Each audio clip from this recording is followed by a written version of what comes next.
Hello Riya. Hello Irfan, তুমি? What a pleasant surprise. কি যেন বলে, একেবারে মেঘ না চাইতেই বৃষ্টি। কেমন আছো তুমি? আমি তো ভালো আছি, তোমার খবর বলো। আমার তো কেটে যাচ্ছে। রিয়া, তুমি সবটা শুনেছো নিশ্চয়ই? কি বলো তো? তার মানে শোনোনি? আহা, তোমার না সে ঘুরিয়ে পেঁচিয়ে কথা বলার স্বভাবটা আর গেল না। এত কাব্য না করে বলো কি হয়েছে। আমরা বিয়ে করেছি, মানে আমি আর পারমিতা আমরা বিয়ে করেছি। হ্যালো হ্যালো রিয়া, শুনতে পাচ্ছ আমাকে? হ্যালো। হ্যাঁ হ্যাঁ, congratulation Irfan, congratulation. Thank you so much Riya. তাহলে বুঝা গেল ক্লাসিক প্রেমেরও মিল হয়, যেমন তোমাদের হলো। তাহলে এই নিউজ দেওয়ার জন্যই ফোন করেছো?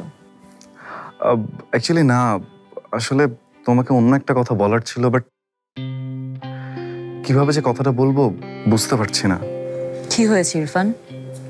Anything wrong? রিয়া,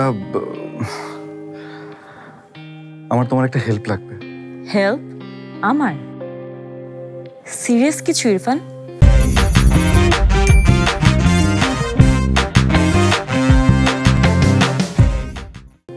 সিরিয়াস, খুব সিরিয়াস।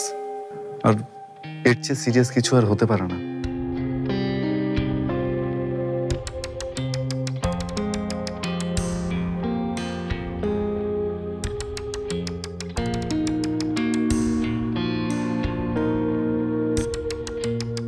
আসলে I am very sorry Irfan, আমি এগুলো কিছুই জানতাম না। আমি এখানে এসে আমি শুধু আমার নিজেকেই সময় দিয়েছি।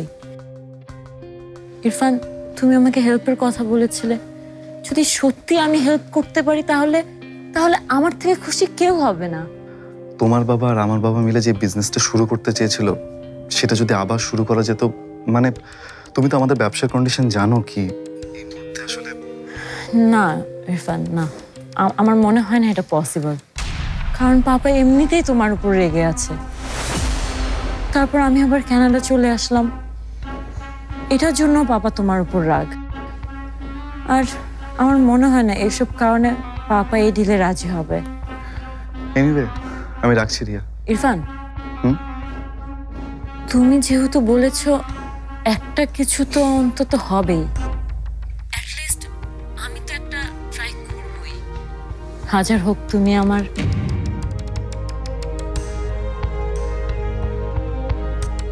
রাখছি।